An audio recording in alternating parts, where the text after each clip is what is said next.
Today is November 29th, 2011. My name is Marty Dick. I'm interviewing Wanda Stratton, who has been a Sunshine resident since 2002 and was involved in the Fourmile Canyon Fire that started on Labor Day, September 6, 2010. This interview is being recorded for the Maria Rogers Oral History Program by Don Dick.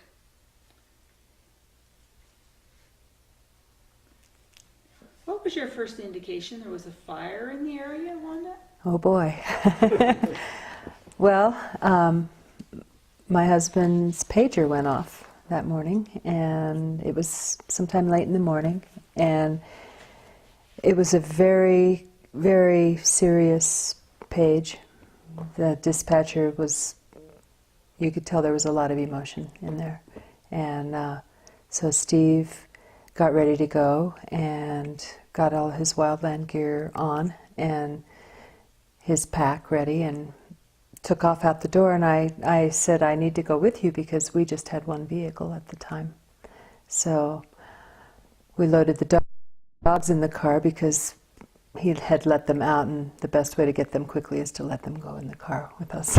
So we drove to the fire station and got there after the trucks had already left. So Steve dumped me and the dogs out of the car at the fire station up on Sunshine Canyon Drive and took off to go meet up with the other crews, and I walked home from there. Did you really walk, or were I did. you moving a little faster than that? Oh, I was walking pretty quickly. The dogs didn't have leashes, so Stella was a little out of control, and but we walked home and we came down the backside of the old fire station on that old road by the volleyball courts, and back behind the old schoolhouse, and down that little hillside I saw that several of the neighbors, Linda Luchenko, Janice Wheeler, Dee Spencer, I don't remember who else, but they were there, and they had all the old desks out of the schoolhouse. They were cleaning in there. And so I said, there's a big, big fire over in Fourmile. It's a real burner. And so watch, make sure that you guys can get home and get out of here if you need to evacuate. I said I really didn't know much, but that it was windy that day, really super windy, and that the fire was growing quickly. And so yeah, so then I walked home with the dogs and started to try to remember what Steve and I had talked about packing in case we ever needed to evacuate, and also decided that I should call my friend Eni Beresford, who lives on Sunshine Canyon Drive, 5881. She's on that ridge up over there. And I called her, and usually what she and I had done was some more of an auxiliary thing rather than a firefighting thing, and that is to go down in town and get cases of Gatorade and water and order sandwiches or get the stuff to make sandwiches or get granola bars and that kind of thing to deliver, in case the guys were on the fire more than a while. So I called her and we decided just to get together. She said, you should come over because I've walked up on the ridge at my house and I can see the smoke and I can hear it. So come over and let's talk here. So I went over to her house, and my dad's little old pickup truck, which was it's not a legal vehicle, it wasn't licensed or registered at the time because my dad had Alzheimer's and wasn't driving anymore, so we brought his truck up here so that he couldn't drive. And so I drove that little old pickup truck over there, and by the time I got there and walked up to the top of Eni's Hill with her, it became really clear from not only emergency radio traffic, but just everything that was going on with the fire that you could see. It was growing really fast, and we thought if we leave the district to go get these things that we normally do, we'd never get back up the hill. They'd be closing the road. So plan B was don't leave, go home and make my list and pack and meet up with Eni later. So we decided to meet in about an hour or so again. I would come back over and we'd reassess what we were doing. So I came home and I made my little list and tried to think of all the things that Steve and I had talked about, which would, number one was the computer, because he has a home business, so we needed that.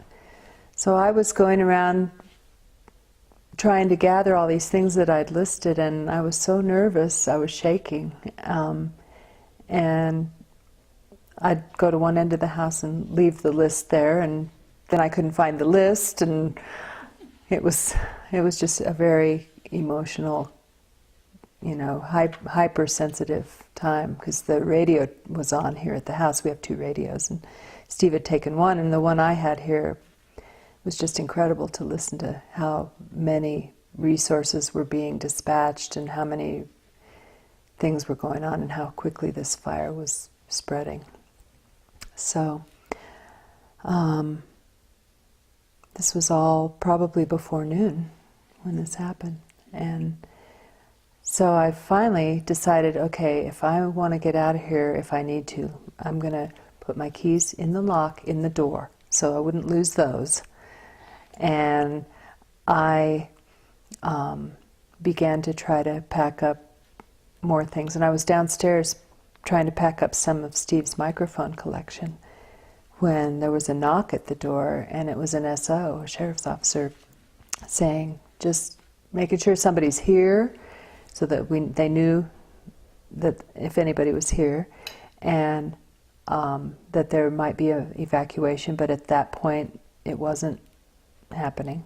So I just continued to pack things up, and I suppose then about 1 I probably went back over to Eni's house, and you could hear the fire so strongly and so loudly, and see the smoke coming up that canyon from Fourmile on the backside of her property, and it sounded like locomotives. It was just incredible. I mean, it's like a force that nobody could have in any way contained at that time with the wind. So, came back home, decided to meet again at the fire station up on Sunshine at 3 o'clock. And at this point, Joyce Schroeder, who's Bruce Honeyman's wife, and their son Alex Honeyman, were going to meet us there too. They had been going along the road, knocking on doors and informing people that they should get out, that the fire was really bad. And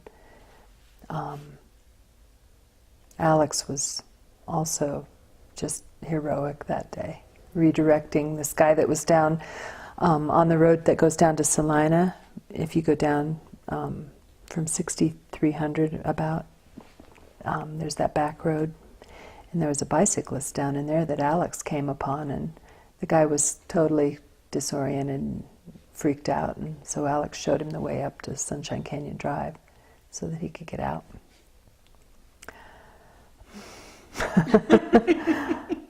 There was so much going on. So when you met Joyce and Eni at the firehouse, what did you decide to do there? That was 3 o'clock. We all arrived there. Eni was there with her 2 daughters, and Joyce and Alex met us, and I came over, and probably within just a few minutes, maybe 5 minutes, probably less, the wind seemed to have shifted, and all of a sudden there was a huge amount of ash floating around in the air, and the smoke was just intense and gags you, it's really kind of a sickening feeling that it gives me anyway. And so Joyce decided, because I just had this little dumpy pickup truck and I couldn't get much in it, she said, well, Bruce's car was parked at the station and she was going to go see if she could find his car keys back at their house. It turns out later on, we realized they were under the mat in the car, and I could have used their car, but she and Alex went up to their house to get the keys to this other vehicle and couldn't even get down their driveway because the fire was there. And so they turned around knowing that their house was going to be in flames at any minute, and came back to the fire station, and we decided to meet at Bald Mountain. I think that's what we decided to do. But I'm a little hazy on my memory of that. But I went home, got my dogs, shoved them into that little pickup truck cab, and threw all the things that I had laid by the front door in. I took a couple of guitars and Steve's trumpet and his microphones that I was able to get, the important ones, and a few other things, some dog food, and, you know. I don't think I even took more than one change of clothes for us, and headed out. And I remember when I came out, I came across Peter Dillon, who ended up staying. He did not leave during the fire, which I had seen him 2 or 3 times driving up and down the road to meet Enid and them, and I said, Peter, you really shouldn't stay. It's going to be really dangerous in here. And he kept saying, yeah, I'm out of here. I'm leaving pretty soon. And he ended up not. So nothing I could do about that. But I got to the end of the road, and there was I think I remember a sheriff's officer directing people down and wouldn't allow people to go up. So you had to go down, and Enid was at Bald Mountain and freaking out because she thought I had taken far too long to get my stuff and get out. So then we all drove down kind of in a caravan, passing people walking their horses down the road, and just there was all kinds of activity on the road further down beyond Bald Mountain where the fire eventually didn't go. But everybody was leaving. So at Bald Mountain, you reconvened, the 3 of you. Where were your husbands at this time? Oh yeah, they were all on the fire. They were gone all day and into the night. Bruce was on our big fire truck, I think, 4501. He was manning that engine, and so as his house burned, he was on the fire. And Peter Beresford, of course, was on the fire too, and Steve. So it's up to you. Yeah, the girls. The girls and the kids. The girls and the kids and the animals. Yeah. And we happened to have the luxury, I think, of a place to stay in town, because my dad had been moved into an assisted care living because he had Alzheimer's. So he had moved out of my parents' house, and we had just a month or so before also moved my mother into assisted living. So their house was virtually vacant. I think there was a kitchen table and chairs there, and the washer and dryer were still there, but no furniture. So the Beresfords, Peter, Enid, their 2 daughters, Tasha and Anna, their dogs, Java and Monza, and their cat, Termite. My dogs, Axel and Stella, and Steve and I, and we just lived in Mom and Dad's house. My brother and his wife that night brought over some blow-up air mattresses and a king-size memory foam and some sheets and blankets and towels, and they had some like hotel shampoos and soaps and things that they brought. And they were a godsend to us because we were able to function in Mom and Dad's house for the time that we were evac together. And how long were you evac? Peter and Enid came home to their place, I think, at about the 8 to 10 day mark. And their girls actually were really kind of enjoying being there with us because they went to Casey Junior High, and so they were able to walk to school during that time, and they were kind of enjoying that rather than taking the bus down Sunshine. But they wanted to come home sooner because their house was in good shape and they had a generator, so they were able to have water and lights. And we waited. We were gone at least 3 weeks, probably almost 4 weeks. I think we came back to live in the house at about day 27 or 8. We needed to wait until there was electricity and telephone so that Steve could work. We had set up a little makeshift studio at Mom and Dad's house. So we just waited until it was a little more comfortable to come home. When and how did you hear that your house was okay? Oh, yeah. Peter Dillon, the guy that didn't leave. I remember sitting at Mom's kitchen table with Eni one morning, and just everything had been so intense because on the first night, Steve came home from working on the fire at about, it was after 11 sometime, probably closer to midnight, and he had been able to come in with one of our trucks, and George Woodward and Mike Sanders, who lives up the road from us, were both on his crew. And he said that they had been up here and they'd knocked down some fire next door to us on the east side several times, and they'd knocked down fires in various other places around the district. But when he came down to Mom and Dad's house, he looked really awful. And he said that he thought our house was burning right then, because the fire was coming up that little gulch below us. So I remember the next morning just sitting at the kitchen table with Eni, and it got to me all of a sudden, Before that I'd been like, well, whatever's going to happen is going to happen. But at that moment I just lost it, and I was like wailing. And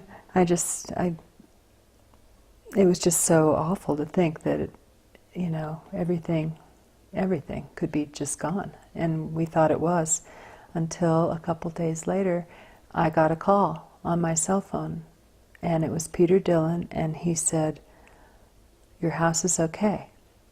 And I said, "How do you know that?" He said, "I'm sitting on my front porch looking at your house, and it's still there." And so, that relief was huge. Yeah.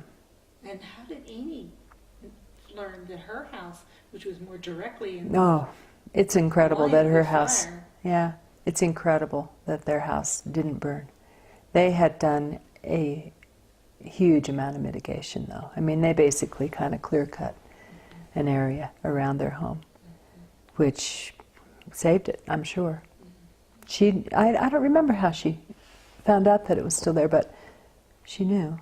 Probably because Peter was up here. And I think anything that survived that first, that's email coming in. Anything that survived that first day until 6 o'clock was going to survive on that ridge, because the fire just blew over there. Yeah. So the house was still here. Here we are. And here you are now. Yeah. Which is more than a year later. And yet, it's something that will be part of your life forever. Yes. Without Yes. Without a doubt. Yeah. When, after Steve left the first day, there was a change in the wind pattern. How did that affect what happened on County Road 83? I'm not sure what you mean, the wind pattern. I'm meaning that when the wind died down, there were some things that could... Oh, yeah. Yeah. We're sort of the impression that after about 6 o'clock, fire crews could have safely come in. The wind had died down. Most of the fire was on the ground and not up in the crowns of the trees anymore. And we're sure that there are a number of houses Not sure how many really in reality would have been saved, but I know that there were houses further up our road that were still there Monday night and into Tuesday morning that may not have burned had resources been able to be in here. And there's a lot of frustration and controversy surrounding that, because apparently there was an order placed for over 150 apparatus to come in and help fight fire that got left on somebody's desk and not fulfilled for an additional 12 hours, which is huge. That's a huge amount of time. And also the fact that our volunteer firefighters were called early on, and we did what we had agreed to in a mutual aid agreement to go to Fourmile, and then they wouldn't release us to come back to our district, but at the same time they didn't dispatch anybody to fill back in. And so, as the wife of the former fire chief, I found out about these kinds of things pretty quickly, and it doesn't feel very good to know that some people lost their homes who might have been saved. It's certainly understandable. Yeah. And certainly reflects the opinion of many people in the community. Yeah. When you did come up and you saw how the fire had progressed through the community, what things did you notice? The first time I came up, I had to have my pass. I had to go to the Justice Center and get that thing that you hang on your window. And I had to have my fire gear on, and I had to have my card. And the first thing I really noticed was how black it was, because this was on about I think it was day 4 that I came up, because I wanted to empty my refrigerator and freezer. I had just stocked up on all that meat and things, so I just thought, if I could get rid of that, maybe I wouldn't have to get a new refrigerator. But it was black, just black, black, black. Charred trees and skeletons of trees, and just beyond Bald Mountain that started. I remember thinking it looked like the moon,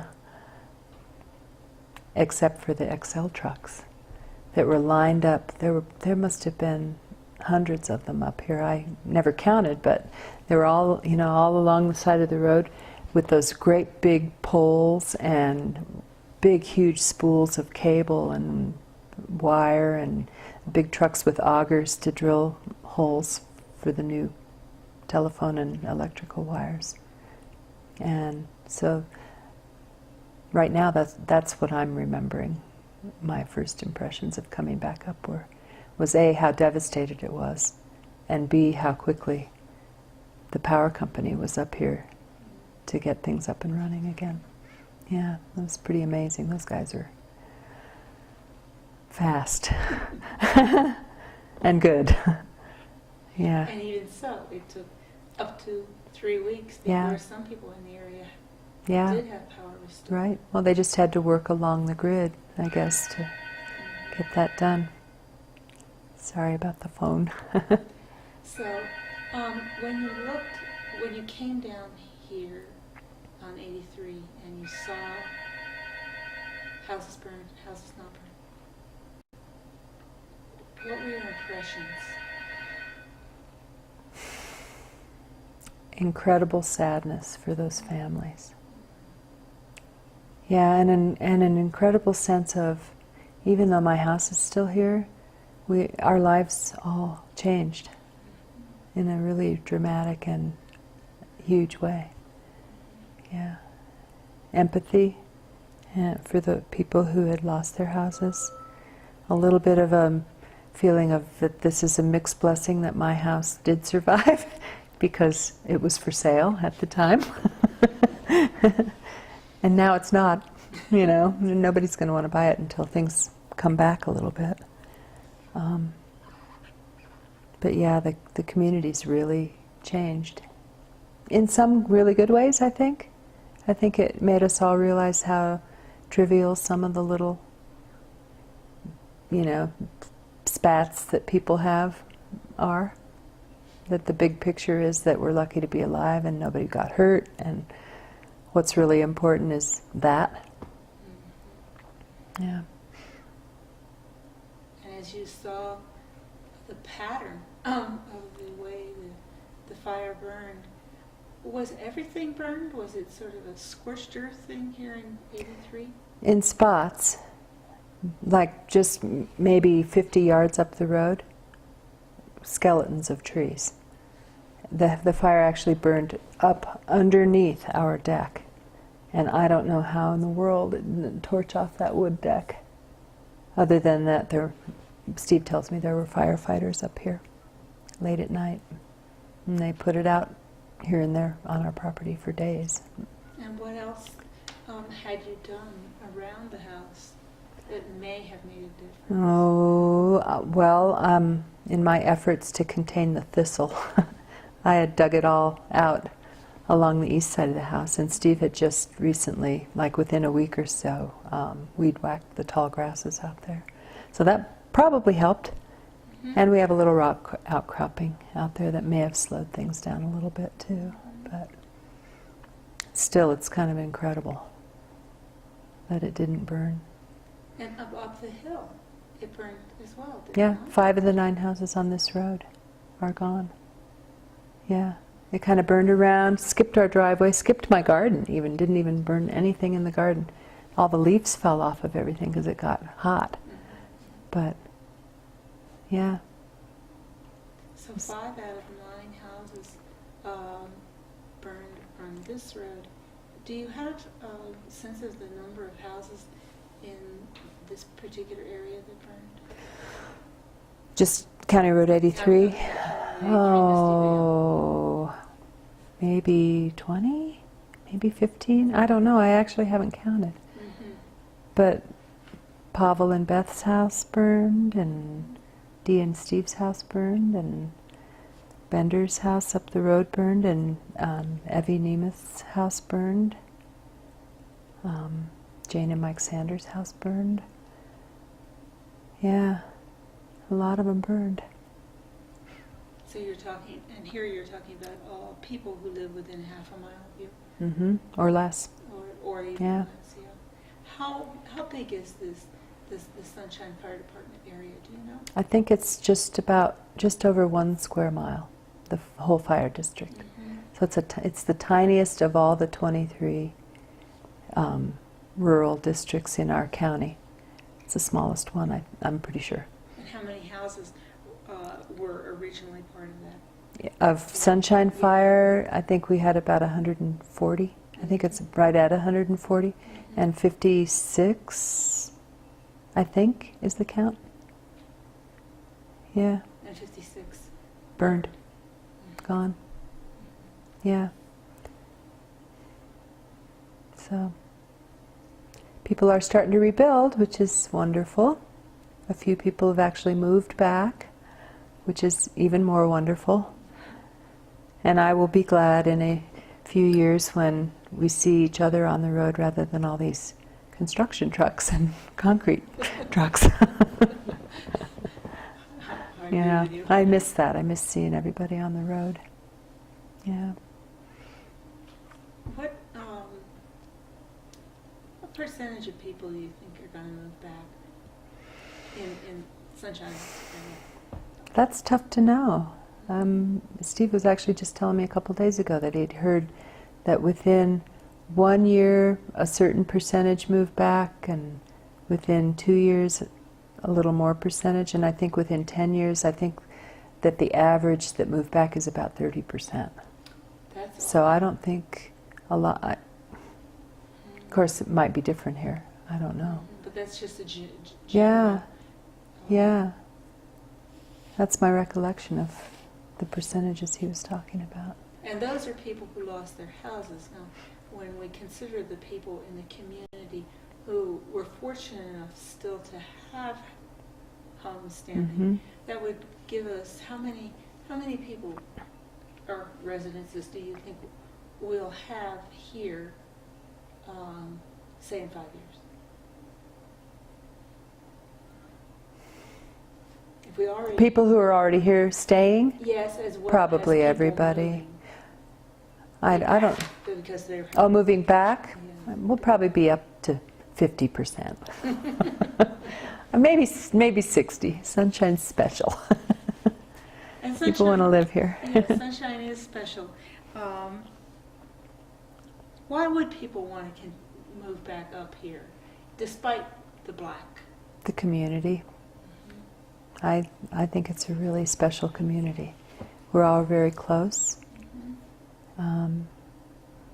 We know each other's business. It's that kind of small community where everybody kind of watches out for each other. Like when Alex was going up and down and knocking on doors and making sure people knew that they really ought to get out. Yeah. That's the kind of people who live here.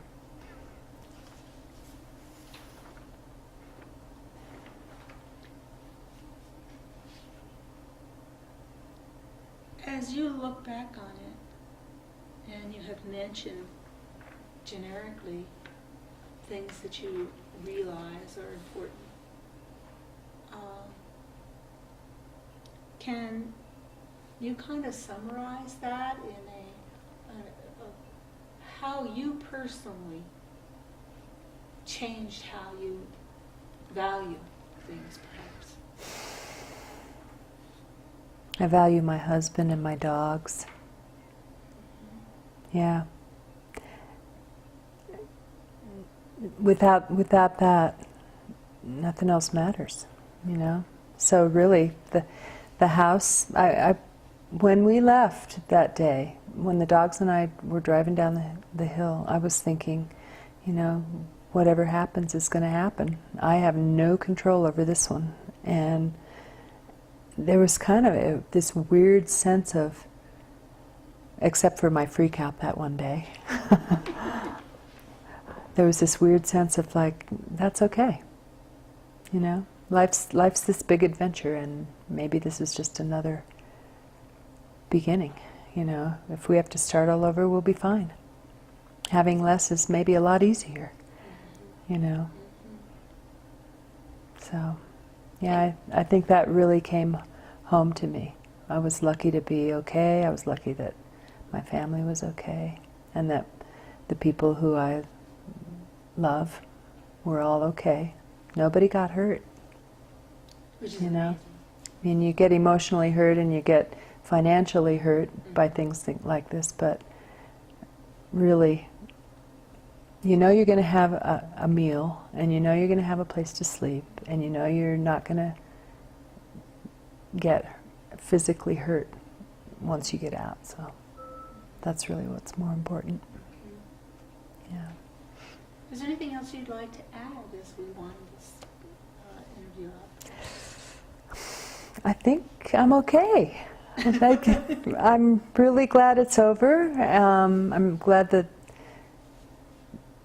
we survived as well as we did in the fire. I'm sorry that there were things that didn't go as well as they may have. And hopefully, if the next fire happens, the fire services will do a little better job of organizing and making sure that there aren't big blank spots like there were here. But I think we're all moving on, and that's as it should be. You can only dwell on this kind of thing for so long before, I think it's a human instinct to just need to put it to rest. And yeah. Thank And you very much. Thank you for letting me do this.